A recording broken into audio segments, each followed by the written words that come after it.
Entonces, libro de los Hechos, capítulo 7.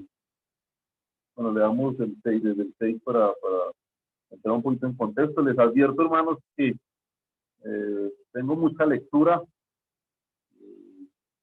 Quiero que tengan su Biblia en mano y que el Señor nos esté hablando en esta noche. Capítulo 6 de Hechos, versículo 8, dice: y Esteban, lleno de gracia y de poder, hacía grandes prodigios y señales entre el pueblo. Entonces se levantaron unos de la sinagoga llamada de los libertos y de los de Cirene, de Alejandría, de Cilicia y de Asia, disputando con Esteban, pero no podían resistir a la sabiduría y al espíritu con que hablaban. Entonces sobornaron a unos para que dijesen que le habían oído hablar palabras blasfemas contra Moisés y contra Dios. Y soliviantaron al pueblo, a los ancianos y a los escribas, y arremetiendo le arrebataron y le trajeron al concilio.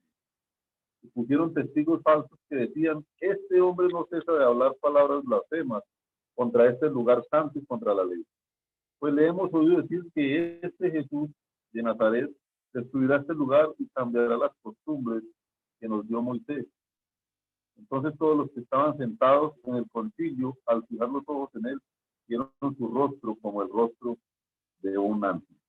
Vamos a orar nuevamente. Padre, una vez más te rogamos que tu palabra, Señor, halle en nuestras vidas, Señor, el resultado que tú quieres, que tu Santo Espíritu guíe cada pensamiento, cada palabra mío y también de las personas que escuchan este mensaje. Te lo rogamos, Señor, y te damos gracias en el nombre de Jesús. Amén. Bueno, entonces, ¿cuál es el contexto? Pues la historia de Esteban está ahí, los primeros capítulos de Hechos, y en el contexto de la elección de los 7 diáconos, y Esteban era uno de esos diáconos. Y cuando lo arrestaron, dice que Esteban era uno lleno de gracia y de poder, y no podían discutir con él por la sabiduría que éste tenía. O sea, que estaba cumpliendo un ministerio de una manera adecuada, de una manera perfecta. Pero ¿quién era este Esteban? Es bueno también pensar un poco en eso.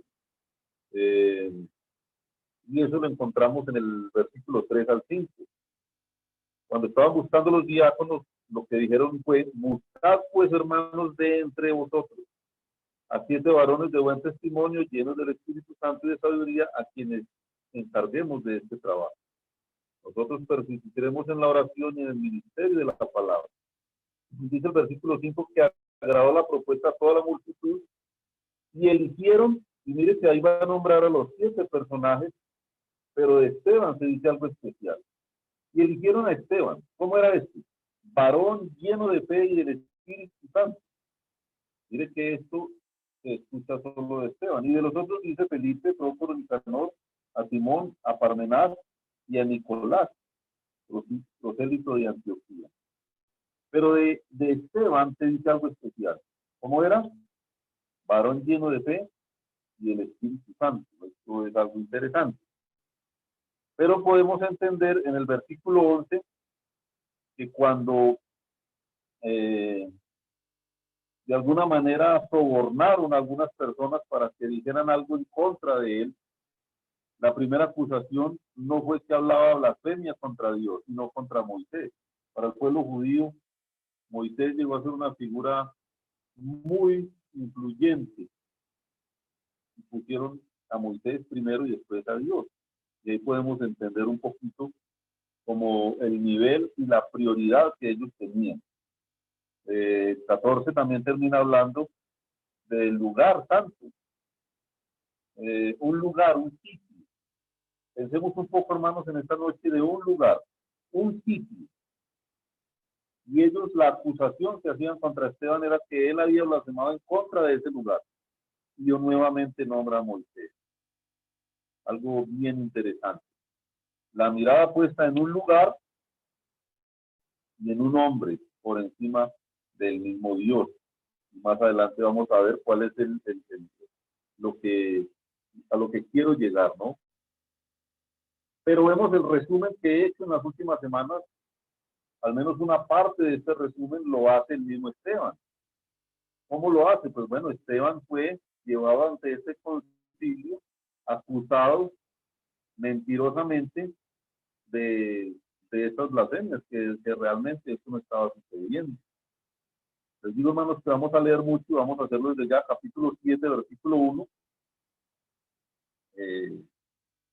y hagámoslo desde ya. Dice, el sumo sacerdote dijo entonces, ¿es esto así? O sea, le preguntaron a Esteban, y él dice, y ahí se despacha Esteban con su defensa, pero con un resumen desde atrás. Varones, hermanos y padres, oíd.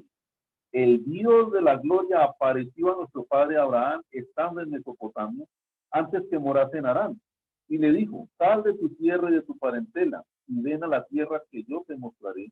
Entonces salió de la tierra de los caldeos y habitó en Harán, y de allí, muerto su padre, Dios le trasladó a esa tierra en la cual vosotros habitáis ahora.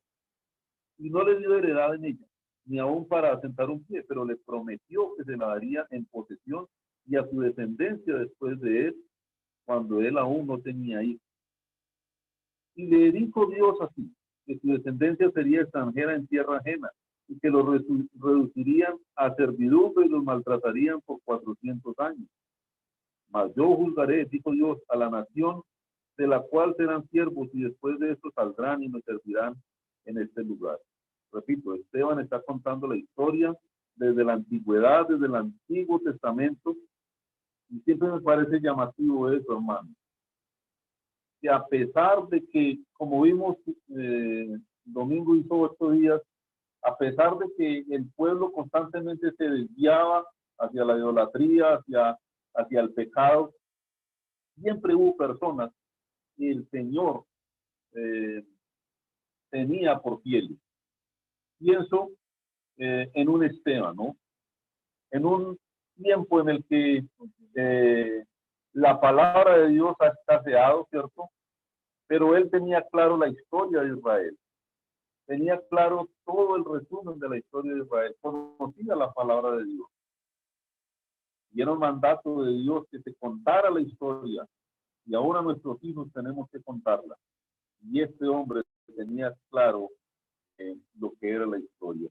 Y el versículo 8 sigue Esteban en ese concilio defendiéndose y sigue contándoles en cuanto a lo que Dios hizo, y le dio el pacto de la circuncisión, y así Abraham engendró a Isaac, le circuncidó al 8º día, e Isaac a Jacob, y Jacob a los 12 patriarcas, ¿no? Recuerdan la historia. Y empieza a contar, los patriarcas movidos por envidia vendieron a José para Egipto, pero Dios estaba con él. Aquí puedo pensar en el estudio del hermano Gilberto el domingo. Esto que sucedió tan horrible a José fue utilizado de una manera espectacular por parte de Dios. José fue vendido por sus propios hermanos y dice, pero Dios estaba con él.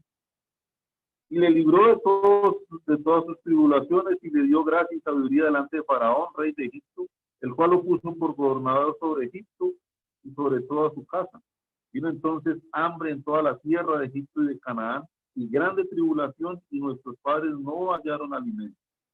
Una situación también de hambre difícil. 12. Cuando oyó Jacob que había trigo en Egipto, envió a nuestros padres la primera vez, y en la segunda, José se dio a conocer a sus hermanos, y fue manifestado a Faraón el linaje de José. Y enviando José hizo venir a su padre Jacob y a toda su parentela en número de 75 personas. Así descendió Jacob a Egipto, donde murió él y también nuestros padres. Sigue contando el resumen de la historia. Los cuales fueron trasladados a Siquem y puestos en el sepulcro que a precio de dinero compró Abraham de los hijos de Amor en Siquem. Pero cuando se acercaba el tiempo de la promesa que Dios había jurado a Abraham, el pueblo creció y se multiplicó en Egipto, hasta que se levantó en Egipto otro rey que no conocía a José. Este rey, usando de astucia con nuestro pueblo, maltrató a nuestros padres a fin de que expusiesen a la muerte a sus niños para que no se propagasen. En aquel mismo tiempo nació Moisés, y fue agradable a Dios y fue criado 3 meses en casa de su padre. Pero siendo expuesto a la muerte, la hija de Faraón lo recogió y le dio como a hijo suyo. Y fue enseñado a Moisés en toda sabiduría de los egipcios y era poderoso en sus palabras y obras.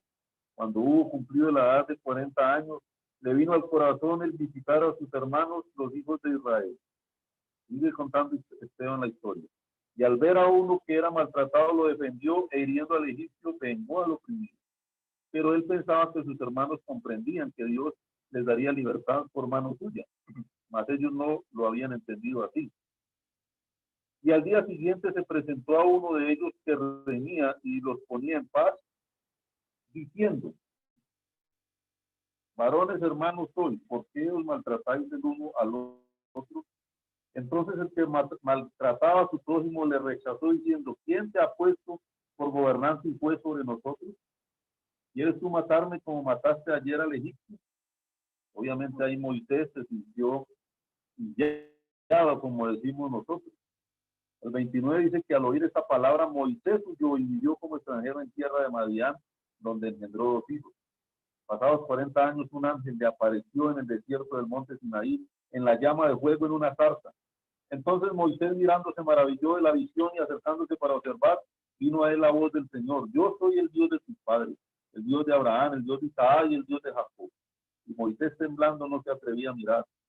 Y le dijo el Señor: quita el calzado de tus pies, porque el lugar en que estás es tierra santa. Ciertamente he visto la aflicción de mi pueblo que está en Egipto, y he oído su gemido, y he descendido para librarlos. Ahora pues ven, te enviaré a Egipto. A este Moisés, a quien habían rechazado diciendo: ¿quién te ha puesto por gobernante y juez? A este lo envió Dios como gobernante y libertador por mano del ángel que se le apareció en la zarza. Este lo sacó, habiendo hecho prodigios y señales en la tierra de Egipto y en el Mar Rojo y en el desierto por 40 años. Este Moisés es el que dijo a los hijos de Israel: profeta os levantará el Señor vuestro Dios de entre vuestros hermanos, como a mí, a él oiréis.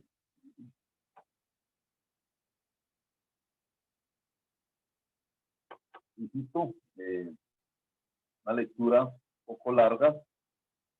Ellos estaban acusando a Esteban de blasfemar el nombre de Moisés. Pero aquí, en esa defensa, Esteban hace un resumen desde Abraham hasta Moisés. Y en ningún momento ha hablado nada blasfemo en contra de Moisés. Al contrario, es resaltado como un gran profeta, es resaltado como un gran hombre de Dios. Cuenta la historia tal cual como la Biblia la cuenta.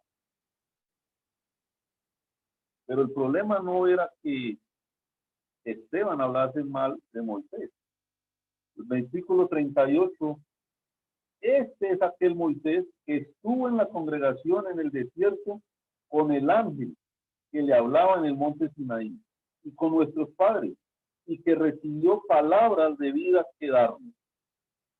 Moisés, recuerden que subió a un monte para recibir las tablas de la ley, muchas enseñanzas para que el pueblo cumpliera la palabra de Dios, y Dios estaría agradado de la obediencia del pueblo. Ese Moisés fue el que recibió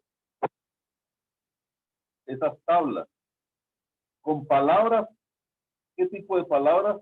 Palabras de vida que darnos, hermanos. Y quiero pensar en el versículo 38. Palabras de vida que darnos. La palabra de Dios es palabra de vida. Y nos la ha dado. Tenemos la Biblia, hermanos. El pueblo de Israel tenía la ley. Nosotros ahora tenemos la Biblia completa, con la información completita, como Dios la quiere y como nosotros la necesitamos. Entonces, es interesante que Esteban está contando cómo el Señor usó a Moisés para traernos palabras de vida, la misma palabra de Dios. Pero entonces se empieza a contar en el versículo 39 qué pasó, qué hizo el pueblo con esas palabras de vida. En aquel, versículo 39, al cual nuestros padres no quisieron obedecer. Y veo varias cosas interesantes ahí. no quisieron obedecer. El no querer me habla de una voluntad, de una decisión propia de ellos. No es que no pudieron, no quisieron obedecer. Hermanos, a la fecha de hoy tenemos un cristianismo donde muchos de nosotros no queremos obedecer la palabra de Dios.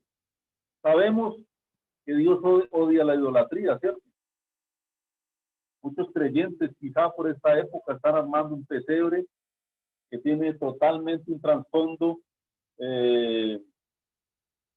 idólatra, o están pensando en hacer cosas que el mundo hace cuando el Señor nos manda a nosotros a vivir de una manera diferente. ¿Cuántos de nosotros no evangelizamos cuando el Señor nos manda a evangelizar? ¿Cuántos de nosotros no vivimos una vida santa cuando el Señor nos manda a vivir una vida santa? Entonces la palabra de Dios está ahí para cumplirla. Pero dice que ellos no quisieron obedecer. Y es interesante la voluntad negativa para no obedecer. No quisieron. Quizás pasa con muchos de nosotros en la actualidad. Pero dice que la desecharon. Y yo estaba pensando un poco, ¿cómo la desecharon? Y una manera de desechar la palabra de Dios es no abrirla, no consultarla. Desechar la palabra de Dios no es coger la Biblia y meterle un fósforo, no es coger la Biblia y meterla en un cajón bajo llave, no es tirarla en el tarro de la basura. No. Miren, no, desechar la palabra de Dios es tener la Biblia abierta en un salmo o tenerla en un lugar y no consultarla. No quisieron obedecer, voluntad propia. Pero ¿saben por qué? Porque desecharon la palabra de Dios. Y cuando desechamos la palabra de Dios, cuando la hacemos a un lado, pues el resultado es ese.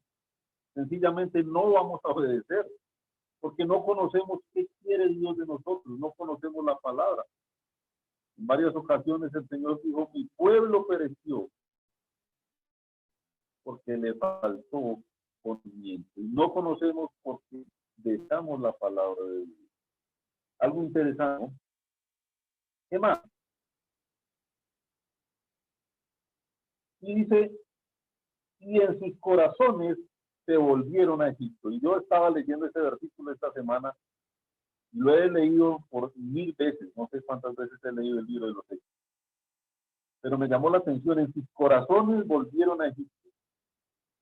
Pregunta, ¿el pueblo de Israel se devolvió para Egipto? ¿El Señor les volvió a abrir el mar en dos y regresar a Egipto?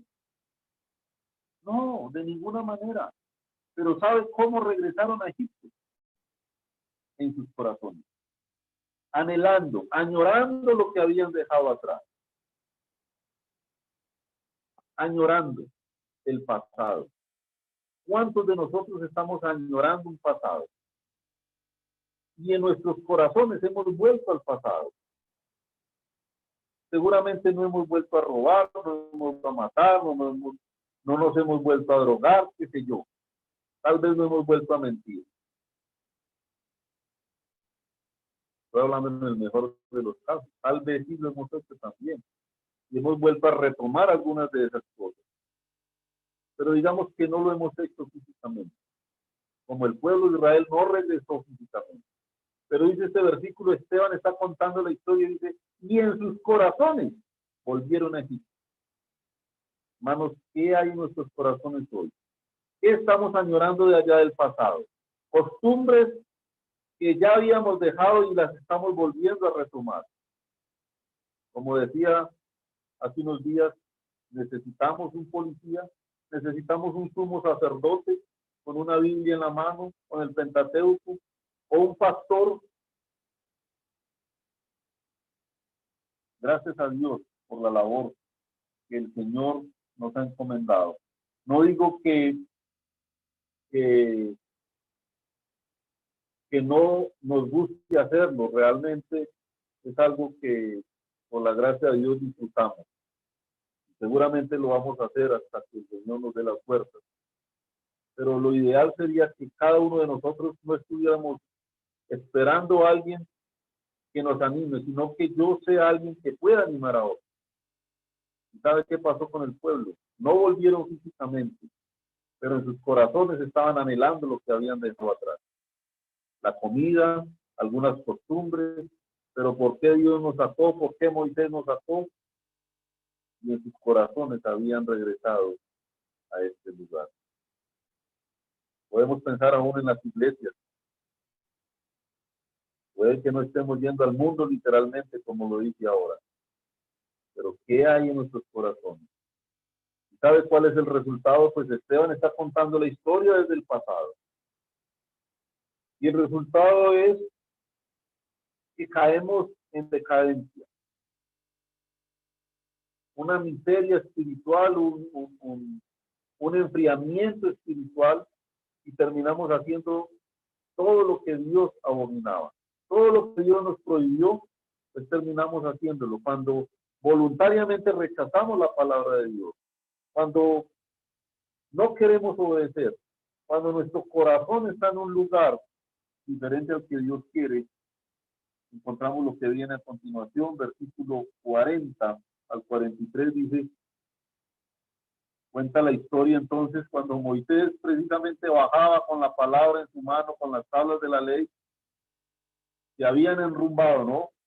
Versículo 40, cuando dijeron a Aarón, haznos dioses que vayan delante de nosotros, porque a este Moisés que nos sacó de la tierra de Egipto, no sabemos qué le haya acontecido. Y miren, hermanos, lo que les decía hace unos días, ¿en quién tenían puesta la mirada de ellos? Este varón Moisés nos sacó de tierra de Egipto. Mentira. Moisés solo fue un instrumento, hermanos. El anciano es un instrumento, incluso con el mismo riesgo de pecar que ustedes. El Señor trata con cada persona. ¿Sabe quién sacó a Israel de Egipto? Dios mismo. Y utilizó una persona como Moisés, un siervo, un instrumento, pero ellos tenían la mirada puesta en Moisés. Tanto que cuando Moisés tardó para bajar de este monte, pasó lo que pasó. Haznos dioses que vayan delante de nosotros. Uy, terrible. Versículo 41, entonces hicieron un becerro y ofrecieron sacrificio al ídolo. Y en las obras de sus manos, ¿qué hicieron? Se regocijaron. Se regocijaron. Y esto sí que, hermanos, es algo bien riesgoso. Cuando no tenemos conocimiento de Dios, cuando le rechazamos, terminamos regocijándonos en cosas que seguramente habíamos dejado. Podemos volver al mundo, podemos volver a los rudimentos del mundo, a las costumbres del mundo, a la cultura. Se regocijaban en eso, tristemente. Pero como hace unos días oíamos también, no es que Dios se agrade de todo lo que hacemos. Y Dios se apartó y los entregó a que rindiesen culto al ejército del cielo, como está escrito en el libro de los profetas. O sea, Dios tampoco nos va a prohibir. De alguna manera, Él ya nos dijo qué hacer. Y ya lo hemos entendido. Conozco personas que les hemos conocido como creyentes y después los hemos visto adorando imágenes, muñecos. Mira, Dios ya nos dijo qué quería. Ya nos enseñó, ya nos mostró. Pero si volvemos a hacerlo, Dios de alguna manera no nos obliga tampoco, porque hay una libertad. Y dice, Dios los entregó a que rindiesen culto al ejército del cielo. Como está escrito en el libro de los profetas. ¿Acaso me ofrecisteis víctimas y sacrificios en el desierto por 40 años, casa de Israel? Una pregunta. Antes bien, llevasteis el tabernáculo de Moloch y la estrella de vuestro Dios Renfaí, figuras que os hicisteis para adorarlas. Os transportaré pues más allá de Babilonia. Hermanos, estaba pensando en este pasaje y encuentro un paralelismo, algo que, como les digo, muchas veces he estudiado este libro y el Señor cómo nos va mostrando cosas nuevas cada día. Cómo la Biblia se complementa y cómo cada pasaje nos muestra un detallito que tal vez allí mismo en el Antiguo Testamento no habíamos entendido. La Biblia, la palabra de Dios, hermanos, es perfecta. Es un tesoro maravilloso. Ojalá acudamos a la palabra de Dios día a día. Y Esteban está contándole a estos hombres que lo tienen ahí preso lo que el pueblo hizo, ¿no? Desde la historia de Abraham hasta la historia de Israel, cuando Dios los sacó de Egipto, 40 años en el desierto, y aún podemos pensar, como hemos visto en las últimas semanas, el momento para entrar a tomar posesión de la tierra. Un resumen vulgar de lo que era el pueblo de Israel. Y en esos 40 años, dice aquí, versículo 42, en el desierto, terminando el 42, por 40 años, casa de Israel. Antes bien, llevasteis el tabernáculo de Moloc y la estrella de vuestro Dios, con D minúscula, obviamente, Renfán. Figuras que os hicisteis para adorarlas. No que Dios les entregó ni les dijo, ellos las hicieron. Hermanos, nosotros definitivamente decidimos qué hacer con nuestras vidas. Y el resultado en su época os transportaré pues más allá de Babilonia. Pero veo un paralelismo, una cosa aterradora, hermano, que Dios muestra que ellos llevaban su propio tabernáculo, pero el versículo 44 muestra que llevaban también el tabernáculo del testimonio. Esto es totalmente aberrante. Tuvieron nuestros padres, versículo 44, tuvieron nuestros padres el tabernáculo del testimonio, el que Dios había puesto ahí. Es que Dios había dicho cómo armarlo, cómo construirlo, cómo desarmarlo, cómo transportarlo. Hermanos, quiero hacer una pregunta. Y ustedes se la van a contestar en su mente y en su corazón. ¿Para qué era el tabernáculo? ¿Para qué era ese sitio? ¿Para qué construían esa tienda? ¿Para qué? Seguramente muchos de ustedes están contestándose ahí.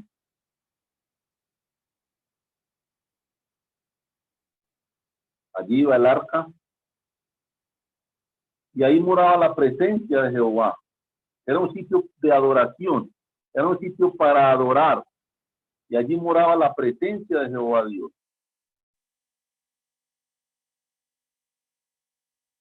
Y es algo muy, muy grande de entender, muy difícil.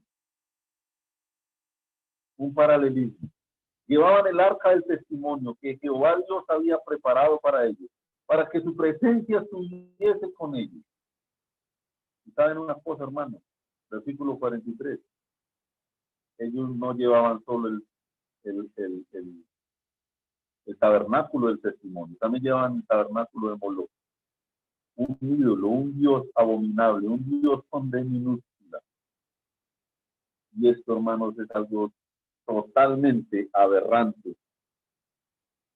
pero también grato saber que el ser humano se ha comportado de una manera muy similar durante toda la creación. Un paralelismo. Dos cosas al tiempo, dos vidas. ¿Cuántos de nosotros, hermanos, andamos con una Biblia bajo el brazo, pero tenemos dos vidas? Decimos que adoramos al Dios de los cielos, pero también le servimos a Satanás, con algunas de nuestras actitudes, con algunas de nuestras cosas que decidimos hacer. Y nos parecemos al pueblo de Israel.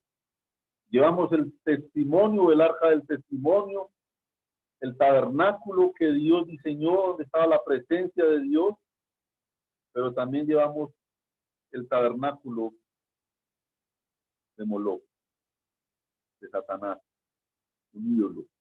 Dos vidas, Dos sentimientos, sí, tenemos el Espíritu Santo de Dios, pero estamos llenos de algo más. Dos cosas al tiempo.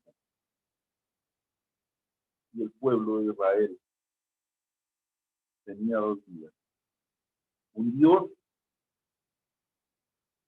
que les había ordenado llevar un tabernáculo, pero llevaban un tabernáculo de un Dios con D minúscula. Tristemente, muchos de nosotros actuamos de esa manera. Un paralelismo, dos vidas, dos cosas. Y es importante conocer la historia, hermanos. Versículo 44 al 46 sigue hablando Esteban. Esteban conocía la historia, sabía lo que había sucedido con este pueblo. Ojalá nosotros conozcamos algo de la historia.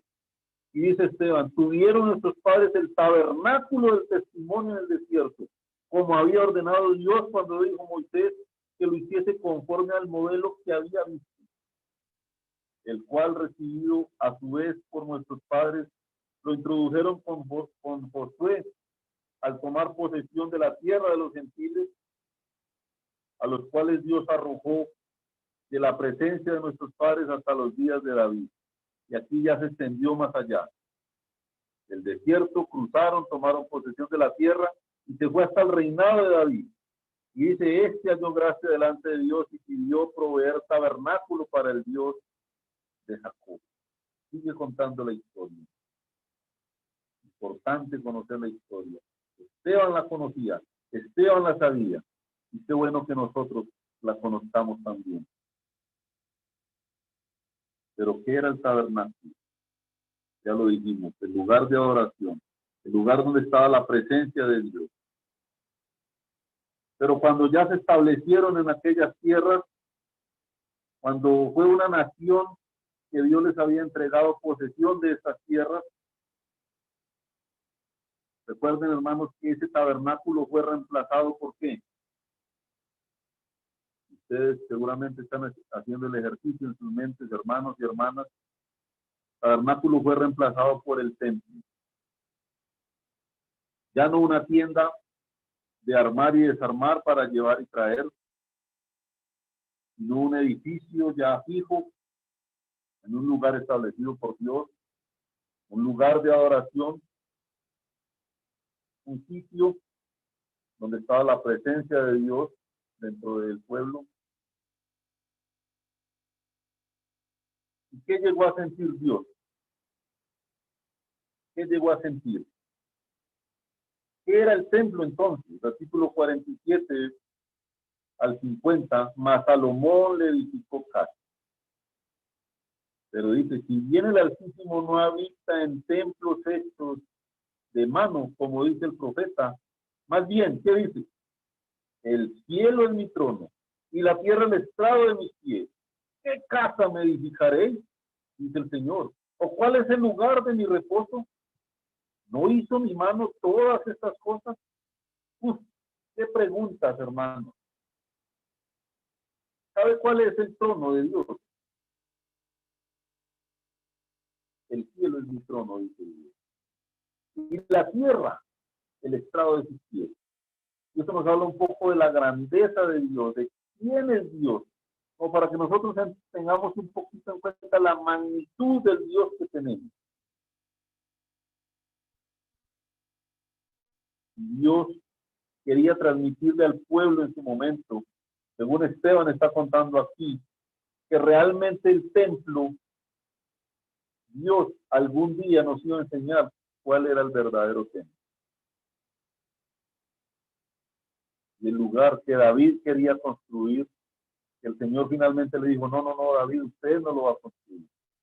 Fue Salomón el que terminó edificando ese templo, un lugar de adoración. Mas Salomón edificó casa, versículo 47. Aunque de alguna manera el Altísimo, dice el versículo 48, no habita en templos hechos de mano, como dice el profeta. El cielo es mi trono y la tierra el estrado de mis pies. Dice el versículo 50, no hizo mi mano todas estas cosas. El hombre lo edificó, pero ¿quién le dio la sabiduría al hombre? El hombre hizo el avión, pero ¿quién le dio la sabiduría al avión, al hombre para crear el avión? Y todas las cosas, el computador, el celular. Y el hombre se ha engreído en una manera donde cree saber todas las cosas. Pero realmente Dios es el que ha hecho posible todas las cosas. Hermanos, ¿por qué quiero llegar a esto? Porque ahora quiero pensar en la posibilidad, hermanos, que no nos podamos reunir más en un lugar físico. Mirando la Biblia, mirando los tiempos de tribulación y gran tribulación y el principio de dolores que sin duda estamos viviendo, van a llegar momentos de persecución, no va a ser fácil para el cristianismo. Ya en países se vive la persecución, la cárcel, la pena de muerte para el que anda con una Biblia. La tendencia, hermanos, es que tenemos que meternos en la mente que posiblemente no nos reunamos nunca más. Aunque estamos orándole al Señor para que sea así, ojalá el próximo domingo nos podamos reunir, podamos abrazarnos, pero posiblemente no. Quiero que pensemos un poco, hermanos, en la posibilidad de que jamás nos volvamos a reunir. Para que dejemos un poco también, y perdónenme la expresión, hermanos, no quiero generalizar, la hipocresía de algunos hermanos que se reunían cada 20 días, cada mes, y ahora están añorando poderse reunir. Dos vidas, dos aguas.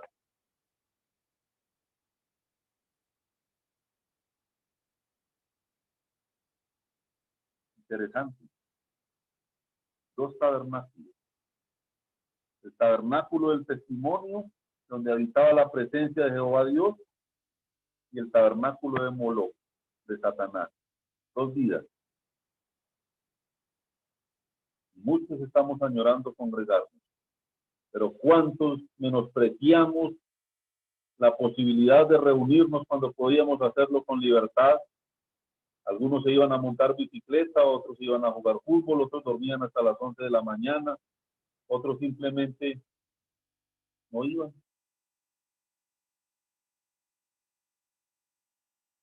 Y hoy 24 de noviembre de 2020, a 8 meses de cerrados los templos religiosos de cualquier índole, templo que me quieran nombrar, cerrados la mayoría, algunos han vuelto a abrir sus puertas, pero hermanos, podemos pensar en la posibilidad de no reunirnos nunca más en el local bíblico. Podemos ir meditando en esa posibilidad y si es posible acostumbrarnos. ¿Dónde está el Dios que adoramos? ¿Dónde está? El local bíblico, ¿qué dice el versículo 49? El cielo es mi trono y la tierra el estrado de mis pies. ¿Dónde está el Dios que adoramos? No puedo dejar de leer 1 Corintios 3:16. 1 Corintios 3:16 dice una pregunta retórica, pero también implícita la respuesta, ¿no? ¿No sabéis que sois templo de Dios? Pregunta, ¿a quién está hablando Dios? ¿A quién está hablando el apóstol? A hermanos de la iglesia en Corinto. Hermanos que aún eran carnales,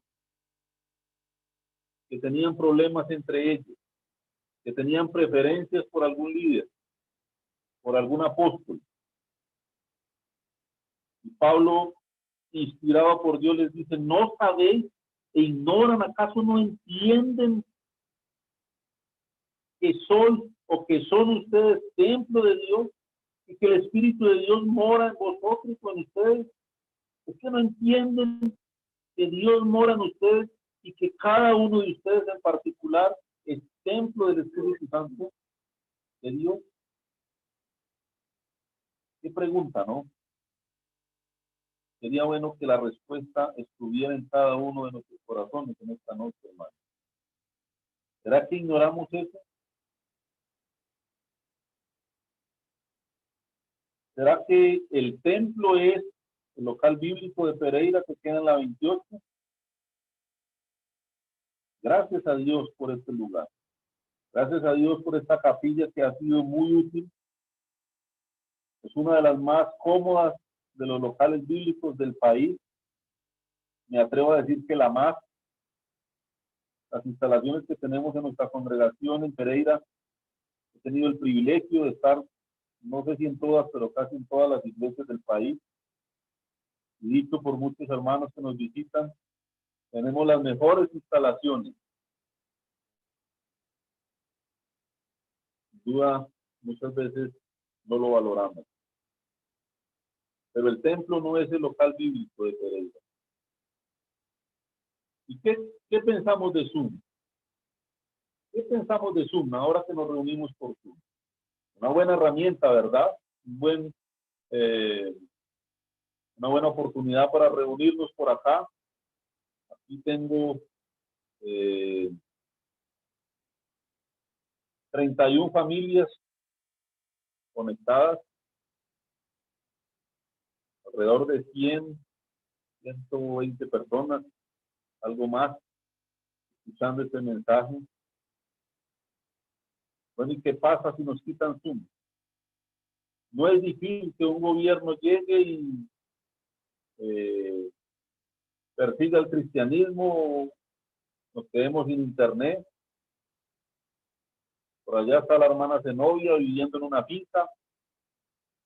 Algunos hermanos, dicen ellos, no han podido conectarse desde marzo porque no tienen internet, porque tienen un teléfono muy malo. Algunos yo sé que no han hecho un esfuerzo más para hacerlo, pero tal vez algunos no han podido hacerlo. Y entonces, ¿cuál es el templo de nosotros ahora? ¿Zoom? ¿Un computador? ¿Ese es el templo? ¿Local bíblico? ¿El hogar? Según 1 Corintios dice que cada uno de nosotros somos el templo. Somos el lugar donde mora la presencia de Dios. Quiero pensar, hermanos, en la iglesia nuestra en Pereira, seguramente en todas en el mundo, tenemos familias completas. Un hermano Orlando, por ejemplo, vive con su esposa, con su hijo, creyentes los tres. Ah, qué bueno, el hermano puede, y además es anciano, puede abrir la Biblia, puede hacer un devocional con su familia, todos son cristianos. Algunos podrán pensar así.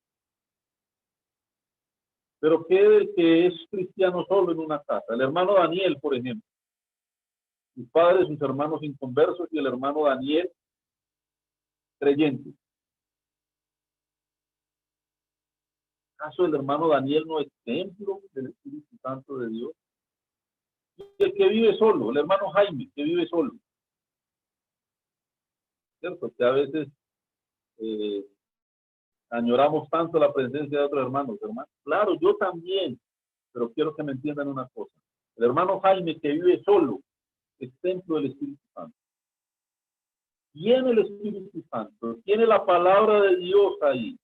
Hermano, disfrútela, aprovéchela, estúdiela. Las hermanas que tienen un marido inconverso, esta hermana es templo de Dios. El Espíritu Santo mora en ustedes. El estrado del Señor es la tierra y el trono es el cielo. Pero tu corazón en especial es templo del Espíritu Santo de Dios. Aprovechemos eso, hermano. Dejemos de quejarnos tanto, de añorar cosas que tal vez no podamos tener nunca más. Pensemos en esa posibilidad. De pronto sí, ojalá yo me equivoque, pero de pronto no. No nos quejemos más, no lloriquemos más. Pensemos en que somos templo de Dios todos los días, a donde quiera que vamos, Él mora en nosotros. Tenemos dos templos, tenemos dos tabernáculos, uno donde mora Dios y otro donde mora Satanás, las costumbres del mundo. Eso sí es delicado. Pero Esteban sigue dando su relato, ¿no? Si ustedes quieren saber el final. Versículo 51. Ya se mete con ellos directamente, ¿no? Él estaba siendo acusado de cosas que eran mentiras, pero él los va a acusar a ellos de algo que fue verdad. Pensando en el pasado, en cómo el pueblo judío menospreció la palabra de Dios, les dice duros de servir e incircuncisos de corazón. Duro de servir es aquel que es orgulloso, que difícilmente agacha la cabeza, especialmente para pedir perdón, para reconocer que ha fallado. Y Esteban les dice, duros de servir e incircuncisos de corazón. Mire, pensemos en el corazón. La circuncisión era el pacto de Dios con el pueblo de Israel. La circuncisión donde se cortaba el prepucio de los varones y de esta manera estaba establecido un pacto de este pueblo con Dios. ¿Será que ellos no se habían circuncidado siendo un pueblo judío? Sus varoncitos no eran circuncidados después de nacer. ¿Qué piensan? ¿Sí o no? ¿Sí o no? ¿Sí? Y entonces, incircuncisos de corazón. Físicamente practicaron algo que en sus corazones no estaban practicando. Hermanos, lo físico es importante, sí, pero Dios mira más adentro, mira el corazón. Y ellos, aunque habían cortado un pedazo de prepucio de su miembro, los varones, Esteban y Dios en otro pasaje los llama incircuncisos de corazón. Y pienso en el versículo 38, el versículo 39, al cual nuestros padres no quisieron obedecer, sino que le desecharon y en sus corazones se volvieron a Egipto. Y aquí los llama incircuncisos de corazón. Aparentaban una cosa, pero internamente eran otra. Sus corazones no eran tal cual como tal vez estaban aparentando. Bien importante. Versículo 52. Perdón, incircuncisos de corazón y de oídos. Mire, no prestaban atención a la palabra de Dios. Vosotros resistís siempre al Espíritu Santo, como vuestros padres, así también vosotros.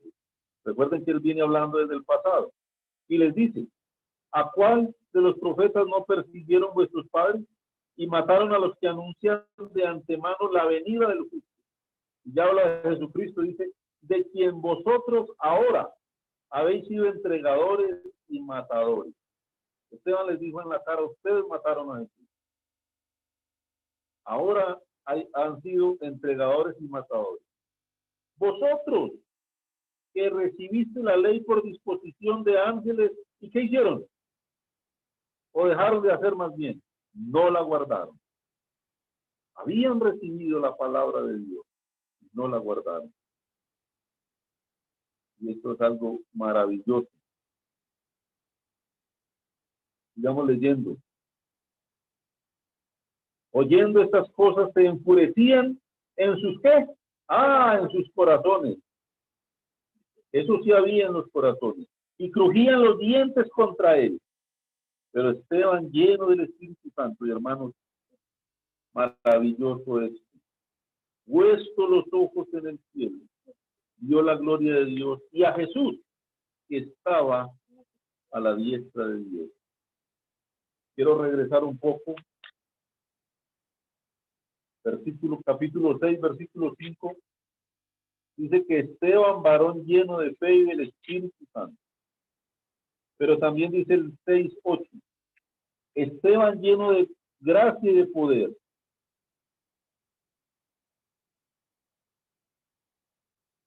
Pero dice el versículo 10, pero no podían, ¿qué?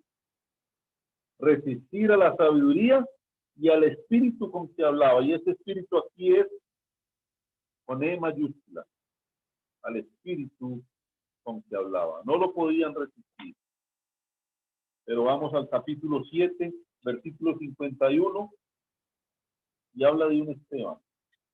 ¿Cómo estaba? Lleno del Espíritu Santo. Y cuando un hermano, cuando un creyente está lleno del Espíritu Santo, ¿sabe dónde tiene puesta su mirada? No en un lugar, no en 4 paredes.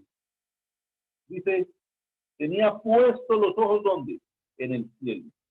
Y vio la gloria de Dios y a Jesús que estaba a la diestra de Dios. Si pudiera darle audio al hermano Javier y le preguntara, hermano, ¿dónde tiene puestos sus ojos? ¿Te importa, hermano Javier, morir hoy? Más adelantito le preguntamos, pero yo conozco la respuesta. ¿Dónde tiene puesta la mirada? Estoy seguro que el hermano tiene las maletas listas para avanzar. ¿Qué nos apega? ¿Qué nos ata a este mundo? ¿Cuántos tabernáculos tenemos? ¿Qué hay en nuestros corazones? Como el pueblo de Israel, con ganas de mirar hacia atrás, hacia lo que ya habían dejado. Pero Esteban, lleno del Espíritu Santo, tenía la mirada puesta en el cielo. Hermanos, ¿pensamos en el cielo? ¿Tenemos la mirada puesta allá o en nuestros corazones la tenemos puesta atrás? Pero Esteban, lleno del Espíritu Santo, puesto los ojos en el cielo, vio la gloria de Dios y a Jesús, porque está ahí, a la diestra de Dios. Aunque nuestra miopía cristiana espiritual no nos deja observar dónde está, Esteban lo vio a la diestra de Dios. Y dijo, he aquí, veo los cielos abiertos y al Hijo del Hombre que está a la diestra de Dios. ¿Qué pasó con ellos? Entonces ellos, dando grandes voces, se taparon los oídos y arremetieron a una contra él. No queremos escucharlo más. Y echándole fuera de la ciudad, ¿sabe qué hicieron? Le apedrearon. Y los testigos pusieron sus ropas a los pies de un joven que se llamaba Saulo. ¿Y qué hacían? Y apedreaban a Esteban. Pero ¿sabe qué hacía él? Mientras él invocaba y decía, Señor Jesús, recibe mi espíritu. Yo sé para dónde voy. Yo sé que voy a morir esta tarde aquí. Pero voy para el cielo. Señor, recibe mi espíritu. Puesto de rodillas, clamó a gran voz, Señor, no les tomes en cuenta este pecado. Y habiendo dicho esto,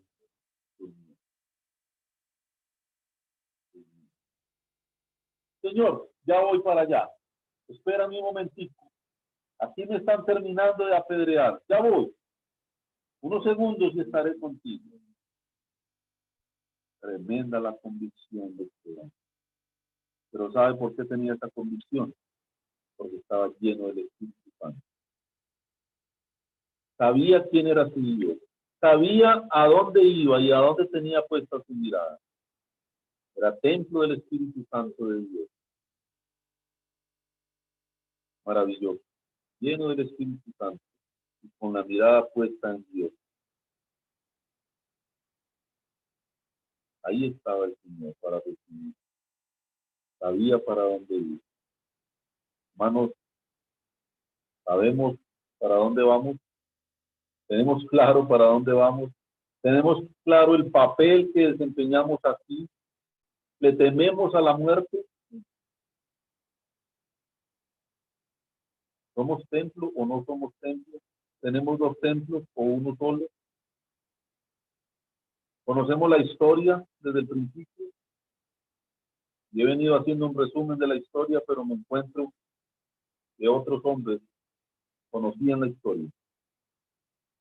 Aún Pedro en sus discursos nombra el mismo resumen del pueblo de Israel hasta llegar a Cristo. Esteban lo hizo. Hermanos, les animo, queridos hermanos, les animo. El día que abramos el local bíblico, me gustaría verlos a todos. Ojalá. Pero tal vez tenemos que convivir con la idea de que no será. Volveremos atrás en nuestro corazón. Andamos en la idolatría o somos templo del Espíritu Santo. Y Dios morando en nosotros, tenemos que agradarle día a día. Señor nos ayude. Padre amado, te damos gracias en esta noche por tu palabra, por cada uno de mis queridos hermanos, amigos que se ha conectado a esta reunión. Queremos, Señor, que tú nos ayudes, que tú nos guíes. Queremos no menospreciar tu palabra, no desecharla, sino meditarla, cumplirla, obedecerla.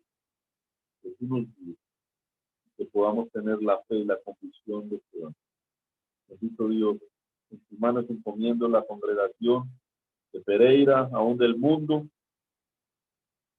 que tú nos ayudes en todo momento, que podamos en particular y en lo personal ser fieles y glorificar tu nombre. Gracias te damos en Cristo. Amén.